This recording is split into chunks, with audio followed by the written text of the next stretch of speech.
It's exciting here, and it's exciting here to be able to welcome, Dr. Sally Brown from University of Washington.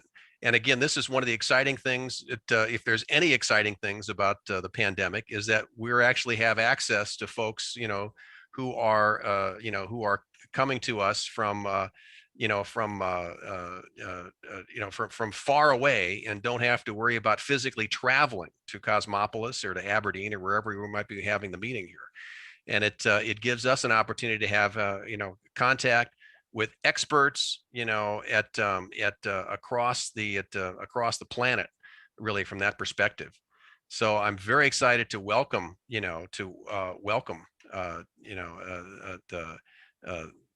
Sally here.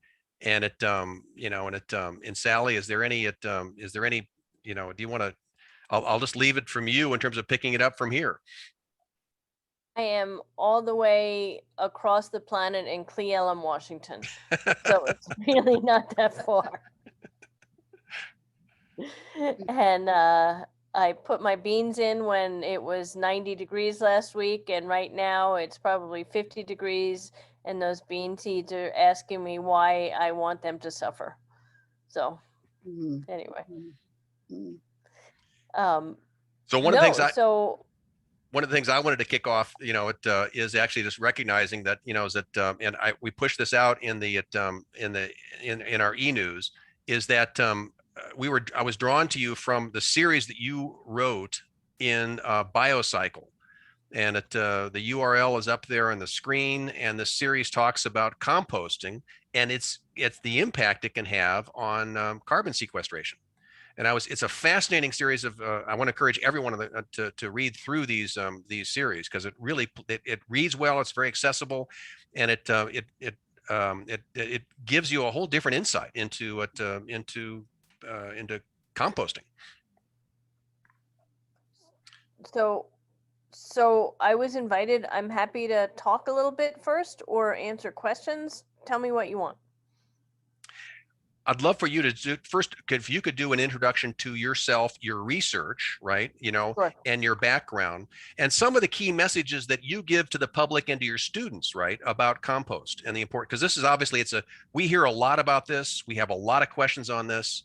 And of course, the audience we speak to is the general public. Mm-hmm.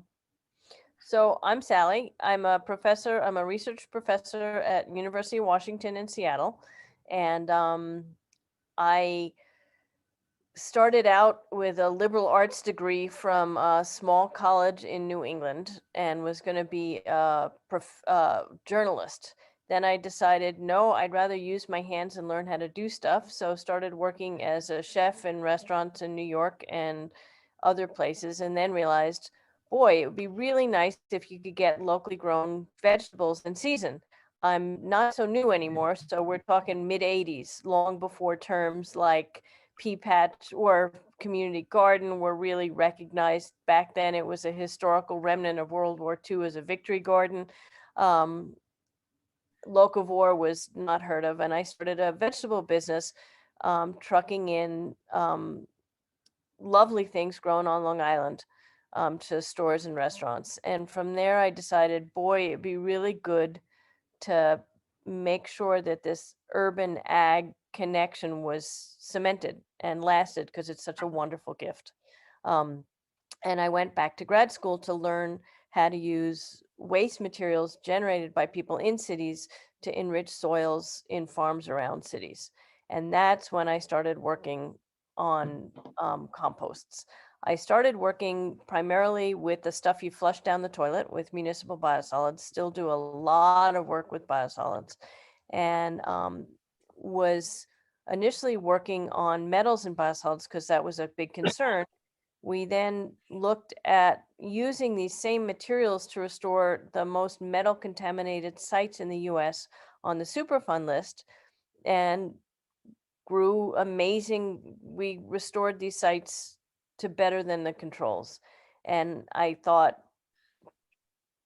we have to go from risk to benefits. And then I started working on carbon accounting, looking at how taking materials that often get landfilled, but have value for soils, how you could use them and what the benefits are for not only your garden, but for the planet.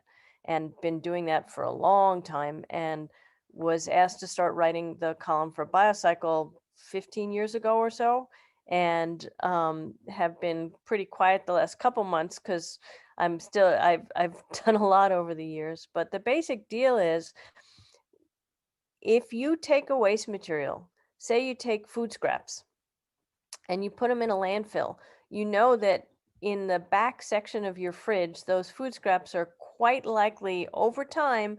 I pulled out a bit of a moldy lemon rind just yesterday from the back of my fridge. They'll start doing this in your fridge, which is 38 degrees. You put them in a landfill where it's 95 degrees and all wet and squishy, and those are going to decompose really quickly and release a lot of methane. Methane is one of the biggest concerns in terms of greenhouse gases because it's a very powerful gas that can have 23 times the impact of CO2 on a 100-year time frame, but it only lasts in the atmosphere for 12 years. So if you can stop methane emissions, and landfills are a big source of those, you go a long way to taking bad things out of the environment. Cow farts is another source of methane, but we won't get into that. Anyway, and not only can you stop the methane, but if you guys are really master gardeners, you've used compost. And if you've used a well-made compost, you've seen what it can do for a soil.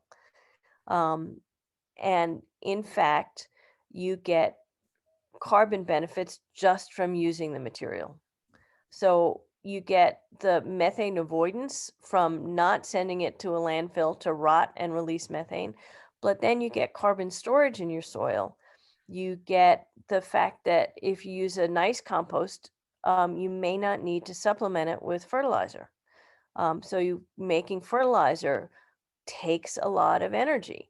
And recycling fertilizer is not only good from a carbon perspective, it means that there's less of a chance of making those dead zones that you were talking about earlier in the discussion. So the whole notion of circular economy, use what we've got. Phosphorus and nitrogen are two great things that are in composts. And plus, with a compost, you get all your macronutrients and your micronutrients as well. Then, if you've used compost in the soil, you notice the difference on how quickly water soaks into a soil with a heavy rain. And you'll also notice that you'll need to water less frequently, because compost helps the soil both let water soak in and to increase the water holding capacity of the soil. We've published on this. We've tested this in a range of different soils. So with climate change, we're seeing longer dry spells. We had a glorious spring in Seattle, which happens never, except now. And then you also see that you've had to start watering already, which for Seattle in June is not normal. If you have compost and have been using it in your soils, you have to water much less frequently, and that water will be held onto. So it's another benefit. So it's not a carbon accounting benefit per se, but it's a resilience in the face of climate change. And through the whole series I did for Biocycle, and there's a wealth of stuff in Biocycle, and along with the information, there's any number of bad jokes for each column. But it's really, not only is it something you can feel good about, it means you'll get more tomatoes. Your flowers will be happier. Your garden will be happier. So there's nothing, there's all good here and nothing bad. As a quick shout out, I would imagine everyone here on the call is composting to some degree. And and in particular, Chris Kohler, who's on the call here, just retired from WSU and has kind of been our chief compost teacher at our interns and so forth. So it's a very active composting community. What are the common mistakes that you most often see when people get into composting? My husband does our composting at home. I can switch the screen to him, but he's getting ready to go outside and work in the garden right now.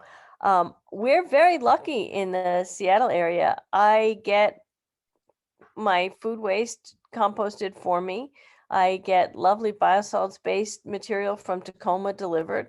WSU has excellent resources on home composting. Craig Cogger used to be one of the leads there. He's retired. Andy Barry just stepped down. There's a big hole there, but there's still a fabulous website. So your own is going to have a better answer than I do. About I'm those urban lazy about that. Biosolids, because this is a big thing, of course, is it how safe are those? Are you using those in your food production areas as opposed to just your landscape? Oh, and I get the best onions. Yes. Have So for years. so it's just so we should trust the measurements, for metals, heavy metals and so forth that we're hearing from the urban biosolid. So, so realize that people often don't understand that you get a water bill every month, right? If you live in a private home, or a utility bill that covers your water usage, unless you're on a well. That bill is to process your sewage in addition to providing you with water generally. And so the people that make these biosolids are not an industry. They're a public service. They're public officials. It's part of your municipal structure, like your school system. So they are required to be transparent. They're required to test their materials, and these materials are very highly regulated. We've done a lot of work. The work I did with the EPA contaminated sites, we then took to city sites where you often have lead contamination in your soil. And there's been a lot published on this. I can share a paper that I did about, is it safe to grow vegetables in a lead contaminated soil? And the best thing we recommended was use compost, whether it's biosolids based or yard waste based. The lead concentrations will typically be an order of magnitude or 10 times less than the soil in an urban setting. And not only that, they'll protect you from absorbing the lead if by chance you don't wash your lettuce. Right now, people have been concerned about pharmaceuticals and biosolids because we can detect these things. Anything that's in your home will generally show up in a wastewater treatment plant, whether it's through your pee or through the dust in your household or what you flush down the toilet. If you are nervous about pharmaceuticals, one thing to remember is that you would have to eat about 30 wet tons of biosolids to get the same as one headache tablet, the same amount of the pharmaceutical as one headache tablet. That would make you so much sicker and feel so much worse than the headache to eat 30 wet tons of biosolids. So just because things can be detected doesn't mean they're present in any concentrations that are at all hazardous. So yes, I grow tomatoes, zucchini, arugula we're harvesting now, radishes we're harvesting now. All my vegetables are grown in biosolids. So Sheila's posted on the chat a question about, any sites that would, are there any global sites that identify county by county or municipality by municipality sources for biosolids compost? So I work with an organization called Northwest Biosolids, and on their website, there's where you can get material for home delivery. Northwest Biosolids. So that's just Yeah, Northwest .org or .com or .org. And I'm lucky to have decent proximity to Tagro in Tacoma. And they make a great potting soil blend that's used by all the community gardens there. And there are others out there as well. So you're giving a strong encouragement, of course, for the municipality controlled and tested biosolid processing. I imagine the situation is a little bit different when you start getting into just basically farmyard composting, or or basically we have a commercial stable near us, and of course they're eager to get rid of all the horse manure, right? And of course, it's not, they're advertising it and pitching it as free compost, but indeed, we're just looking here at straw and poop. Yeah. So people have a romanticized sense of animal manure that it's all okay.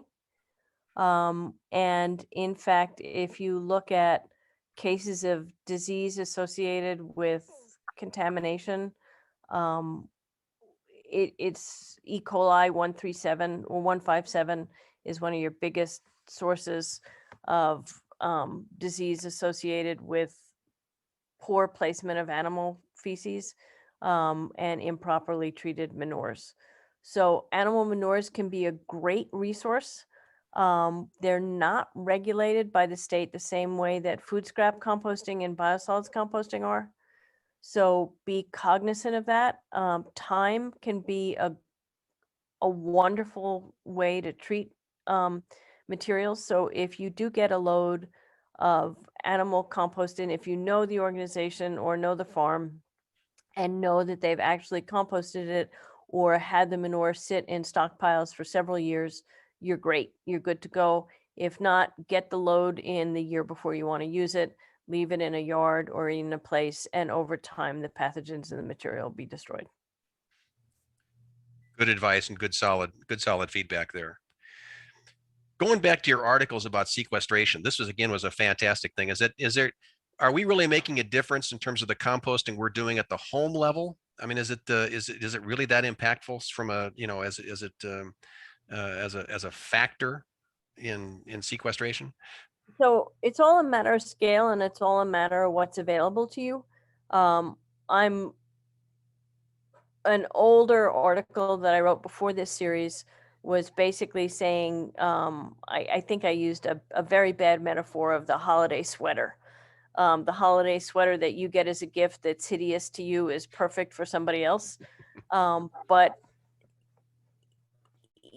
you're going to need community composting, you're going to need municipal composting, and you're going to need home composting because not everything, every type or size of compost facility is right for every individual. And what you really want to do is get every bit of compostable material out of a landfill that you can and get it back onto a soil. So yes, absolutely, you're making a difference. If you don't have a home compost facility, but have access to a community pile, fabulous. If you can cheat and have some big company do it, commercial facility, I have no problem with that. It's all good and it all helps. In terms of individual action, it's one of the best things that you can do. Oh, cool, Jan, that you got some Tagro delivered. Yes. So maybe you can have a group. Yeah. Are there activators? Oh, there you are. That's not to me. That's to everybody. Okay. Anyway, next question. I'm looking at the chat questions. But as Sushula's making out, there are activators to raise temperatures and so forth, right? Yeah, And to make things happen. Yeah. Yeah, 55C is what you want to make sure everything's sterilized.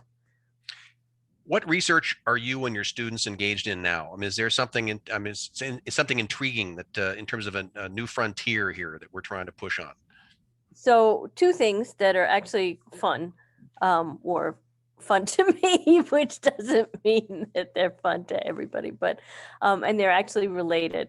So community gardens have had a resurgence even before COVID, much more so since COVID, but starting around 2007, maybe a little before, you started seeing people realizing, hey, I can grow my own and this is a good thing. And it's been viewed very much as a feel good moment more than like an impactful potential. It's not your municipality gives you school systems, they give you wastewater treatment, but by and large, they haven't integrated community gardens as part of their municipal responsibility, with some exceptions. And so I had a grad student that really changed my perspective and had me understand that community gardens can be really a community altering, individual altering experience. And so I just got these. We have 2 books out on community gardens, sowing seeds in the city. And what they've done in Tacoma, Pierce County, is they've made it part of the municipal infrastructure. Harvest Pierce County is the organization, and it's using publicly owned lands for community gardens. So you don't get your garden set up and then have the property sold. You get water provided, you get soil testing, and you get either the Tagro or a yard waste compost from LRI. And so what we did was we surveyed all the gardens to see how many plots are in the gardens, how big they are, and how intensely people are using them, to be able to go to the city and say, go to the county and say, this is the impact you're having. This is the number of people likely participating. And now we're doing the same thing in King County. So is this a good program? Is this really making a difference? And at the same time that we're doing that, we had a field trial for a couple of years. We just moved to the greenhouse with COVID, looking at different urban soils with different waste-based amendments, food vermicompost, bokashi, which is a fermentation process, 2 biosolids-based materials, and looking to see how they change and improve soil health, and they do. Bacterial, soil carbon, water infiltration, bulk density, and we're also seeing how they change yields. So, and whether they make the plants more nutritious.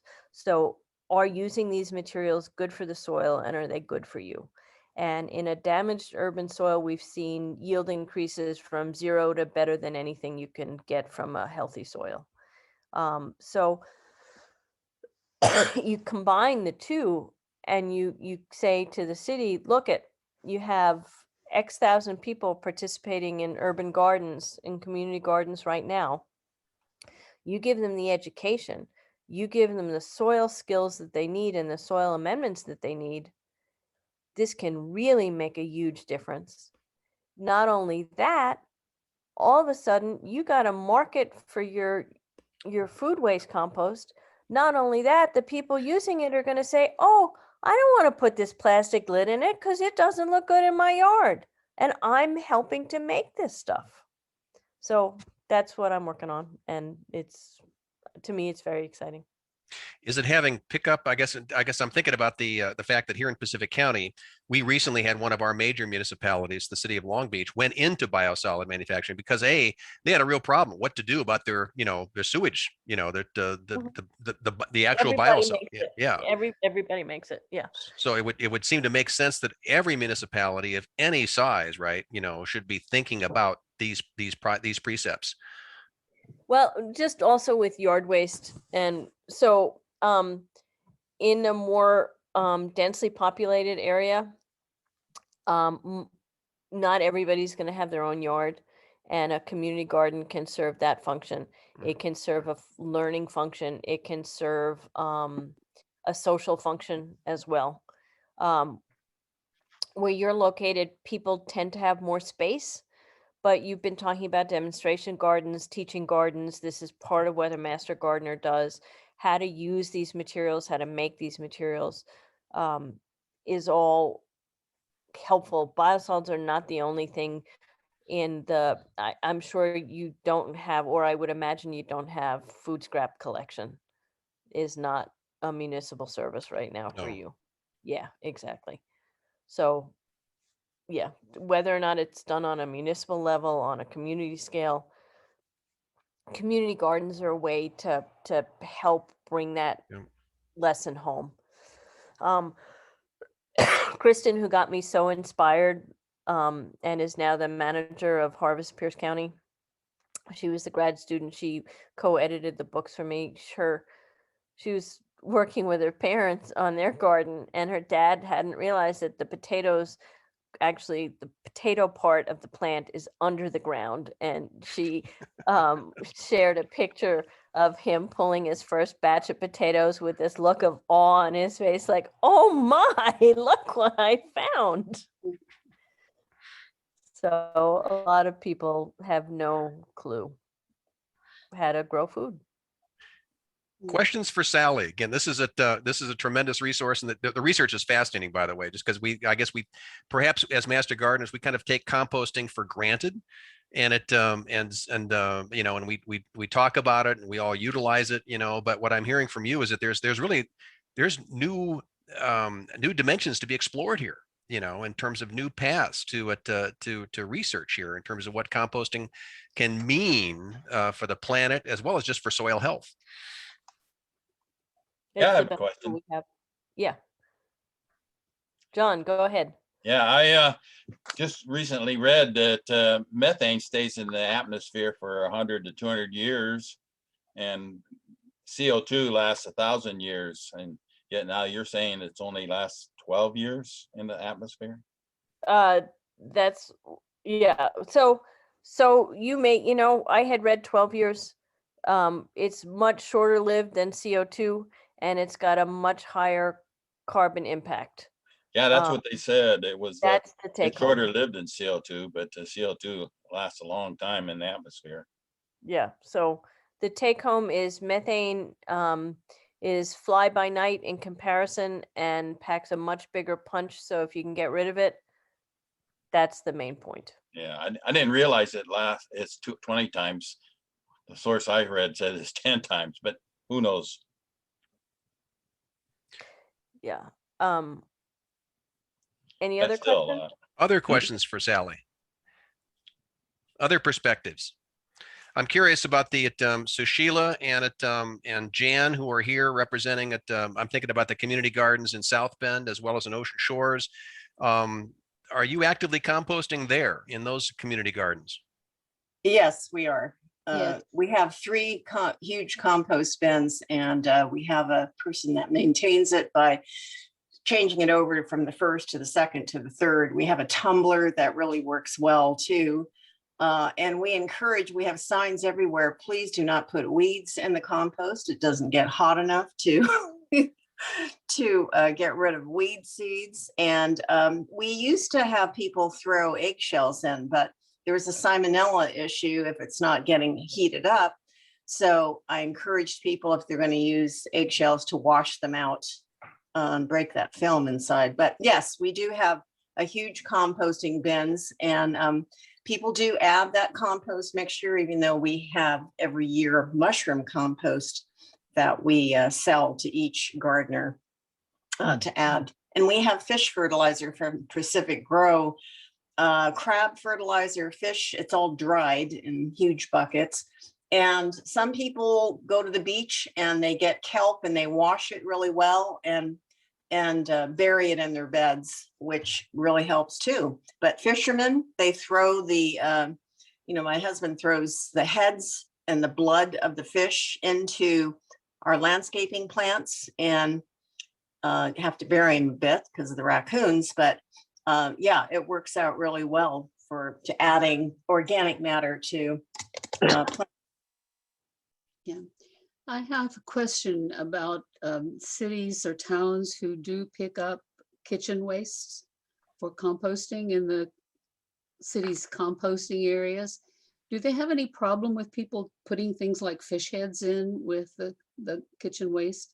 Because no, meat, dairy, fish, okay? It gets hot enough. So they're required to make sure that it hits 55 centigrade for a certain amount of time that kills all the pathogens. So bones, basically, you can put, if you make ossobuco, you can put your meat, dairy, cow bones in as well.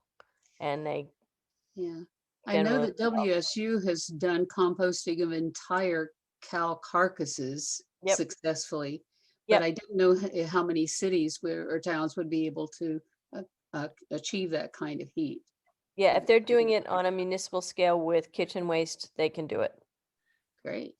You recall, Jude, that James Cassidy from OSU spoke to how he and his composting team at the soil sciences section there in OSU would cook raw chicken, would wrap chicken up in foil and put it in the compost pile for 24 hours. That's better than hamburgers on the radiator in your car, right? Much better.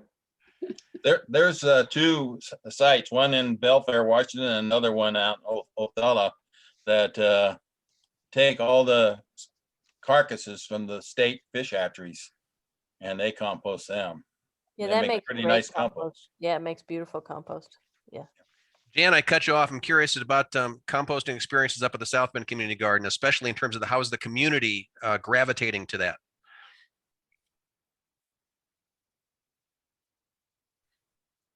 Muted. Jan, you still with us? She's on muted. mute, Kelly. Okay. I just had to get rid of my mute. There you go. We have a temporary bin currently because we have plans to build the 3 bin series that Sushila referenced, and we just haven't got there yet. The community involvement in compost has been really small. It's been a sort of a rebuilding year this year, trying to get community back in. We lost a lot of activity last year. So far, we're not seeing a lot of interest in activity. We're still working on building our community. We do still have the 2 tumblers, which are very active, and the bin that we have worked very well, but it's not meant to be permanent. Sally, we have one question here from an individual asking, can you just go into detail and explain biosolids? Just going to give us a layperson's definition of what biosolids is all about. Sure. So every, where to start? Let's start in your house. Anytime you take a shower or wash dishes in the sink or do laundry, if you're not on a septic system, that water has to go somewhere. And that goes with the stuff that goes when you flush the toilet. So in our country in the West, we use water as a conveyance for our wastes to a centralized plant. And the goal of the plant is to take everything that we put into the water out of the water and release the water back into the environment. Okay. There, you can argue that this is a really dumb way to use drinking water quality water to flush your toilet, but that's a whole different discussion. That's our wastewater treatment. And what happens in wastewater treatment is all the stuff from all the different pipes, orifices in your home gets to the plant. What's really heavy at first sinks. That's primary settling. After that, first thing is it gets screened, and a lot of municipalities will have posters, educational materials about the various things that come through the screen. Lots of engagement rings, lots of family heirlooms, unfortunately, end up down the drain by accident, hopefully not in other ways. Then what happens is basically it's called secondary treatment or secondary aeration typically, and that is like endless food buffet for microbes. Because what looks lousy and disgusting to you, because it's brown, muddy looking water at this point, is a feast for these microorganisms. So they eat away at the carbon and the nutrients, and a lot of the carbon is returned to the atmosphere as CO2 as part of the short-term carbon cycle. And then the microbes, after they've been eating themselves sick, they die and they sink. And the stuff from the primary and the stuff from the aerated secondary goes typically into an anaerobic digester. So basically like a cow rumen. And there it gets cooked at about 80 to 90 degrees centigrade, and it makes methane, which typically gets used as energy. So your waste goes to make energy in part. And during this whole time of this microbial orgy of food, whether it's done in the aerated tank or in the anaerobic digester, all the pathogens that came with your poop get killed, or a vast majority get killed. The solids that are left after the anaerobic digestion, and they typically sit there for 2 to 3 weeks, get taken out, get pressed to extract the moisture, and that turns into biosolids. So what your biosolids really are dead microbes.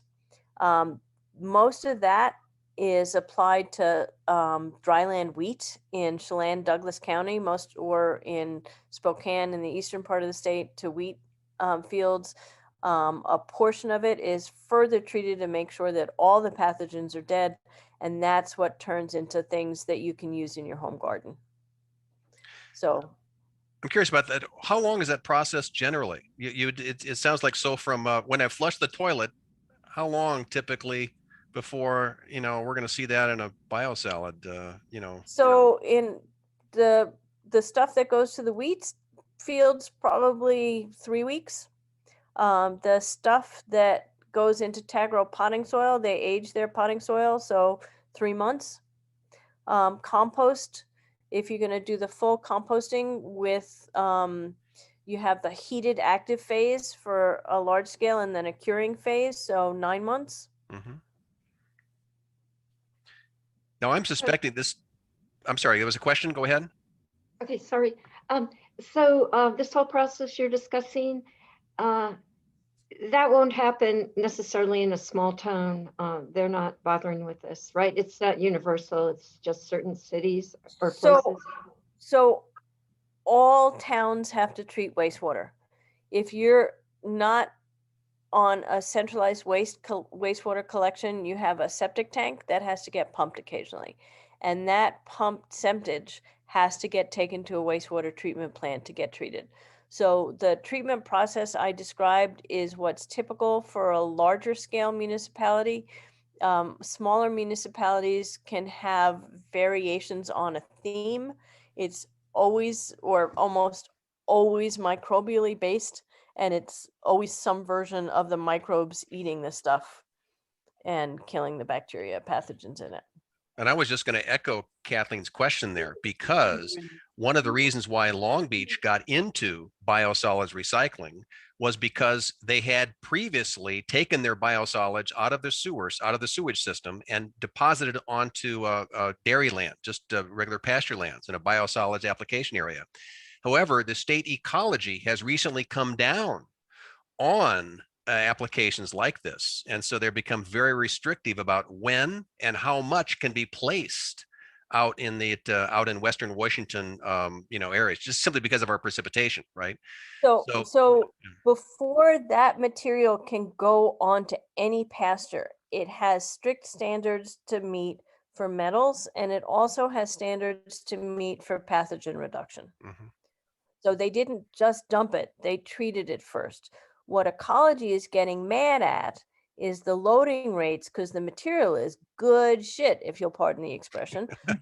It typically has a nitrogen concentration of about 4 to 6%. So if you compare that with a compost, which is more like a nitrogen concentration of 1%, this is good fertilizer.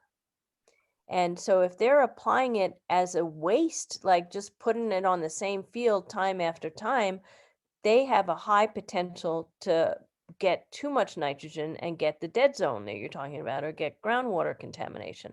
And that's where ecology steps in and says, oh no, you're not doing that. And that's why. I have a question.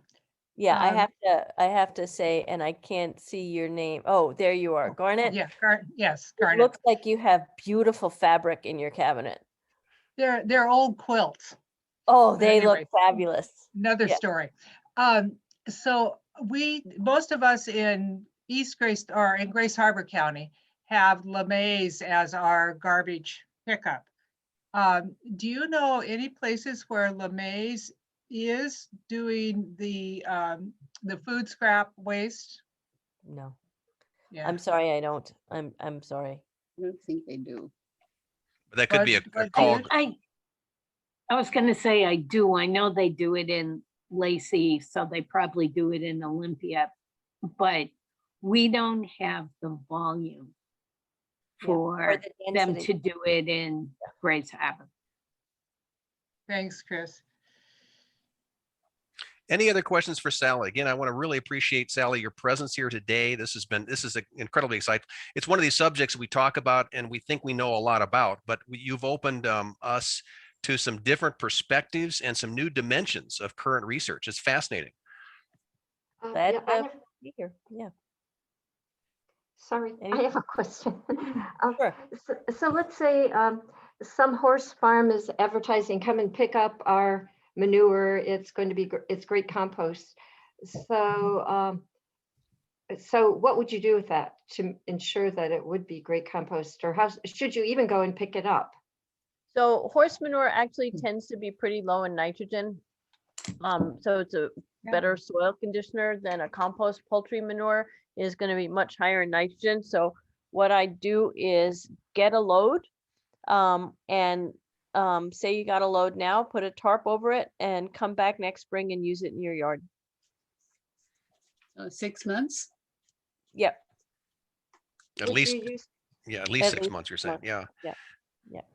would you use it on your vegetable garden ever? If you wait that time, sure. Thank you. In So- fact, stories from my mom who grew up in Brooklyn back in the day when there were horses still, she and her mother, who had been raised in Germany, would go out at night to, and I don't remember the German name, but the term translated to horse apples, to go collect the horse apples for use in the garden. Yeah. Now, those are back in the days, of course, when the horses were not being treated by hormones or other antibiotics. I'm concerned now about the, Time will take care of that as well. okay, because so those are carbon-based compounds and they'll generally decompose the same way the pathogens will. Very I good. have a question. Since our garden is at the Grays Harbor County Fairgrounds, we are offered a lot of manure from the barns at the fairgrounds. Is one better than another, or is one shorter age time to get it ready to go on your garden than another? Should we avoid rabbits or chickens or anything in particular? Treat So it all the- the same. So the deal with the chickens is they don't defecate and urinate. They have one, it's a combined process, so that's why it's going to be higher in nitrogen. And so if you're looking for fertility, the poultry is going to be very much so your highest power. In all cases, I would age the material before you use it. An equal amount of aging. Yeah, is- yeah. The Thank you. yeah. So you're not making a distinction between the type of animal producing it, other than the fact that the nutritional value from a plant perspective, soil, is yeah. going to differ. Yeah. And that's going to be what I know. That's I'm not going to be your best answer on that. This is not my area of expertise. Mm. I am sure WSU could guide you to a better answer. I'm just saying, be safe, let it sit a season. And does it Yeah. get a little bit more complicated if there's straw, let's say, mixed in with that manure, and that straw might have been glyphosate treated, right? Or Roundup Ready wheat, for example. There's another hand here. Again, this is not my best area, the straw. What you'll see is over time, the straw, some of it will decompose, so it'll look less like straw, and more like finished compost. With Roundup, how quickly Roundup degrade, different compounds will degrade at different speeds or not in composting. I haven't looked at Roundup. I've looked much more at antibiotics and can tell you pharmaceuticals and how quickly they or they do not degrade in a compost pile, which is a different question than you want answered. WSU says it degrades in 2 weeks. Yeah. Biodegrades. Yep. Roundup. So Sheila, you had a question. Yes, I just want to add to that. When we first started the community garden here in Ocean Shores, we got compost horse manure from the local horse ranch over here, right outside the gates of Ocean Shores. And we were kind of new to it. So the first time it wasn't that old.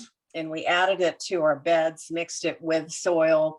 And we noticed that there was a humongous amount of weeds in it, you know. And then the next year, when we got it, you know, he'd donate 5 yards. And I said, could we please have your oldest stuff? Now, to him, oldest stuff might be a month.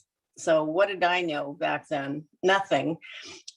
So yeah, when you get horse manure from anywhere, to your point, you have to age it. Just stick it in a corner for 6 months to a year and forget about it. But out here, it does because it doesn't get hot enough.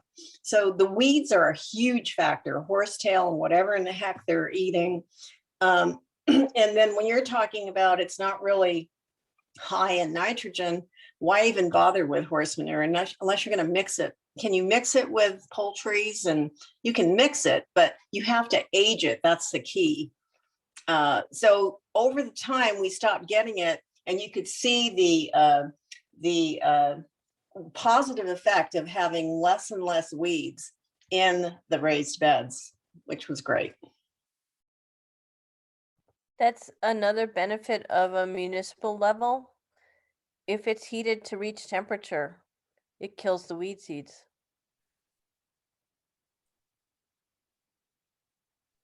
Most excellent. Well, Mike, that's an interesting question too about, you know, you raise your own geese, pheasants, chickens, and turkeys. And what about composting feathers? You know, I have no idea.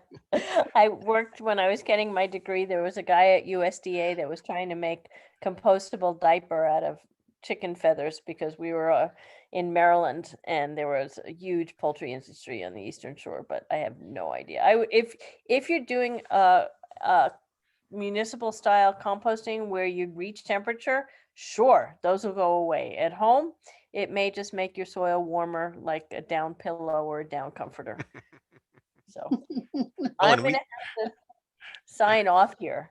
Sally, thank you so much on behalf of all of us here. Again, it's a great boon for us to be able to have access to you and your expertise, your research. I want to encourage everyone, right, to get back to thinking about reading that cycle and biocycle. Can you also put up the book can you put up the title once again of the book? Yeah, this is going to be more of an academic book. I'm happy to share the PDFs if you email me.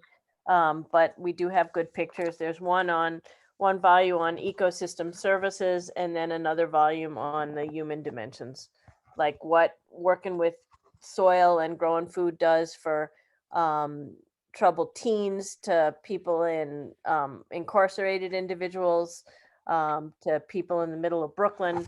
And the books have a lot of really nice pictures. So Sally, again, thank you so much for sharing this expertise with us. Your time is highly valued by us, and we really appreciate being able to speak with you today. Thanks for having me, and good luck. You're doing a great thing, you guys. Thank you.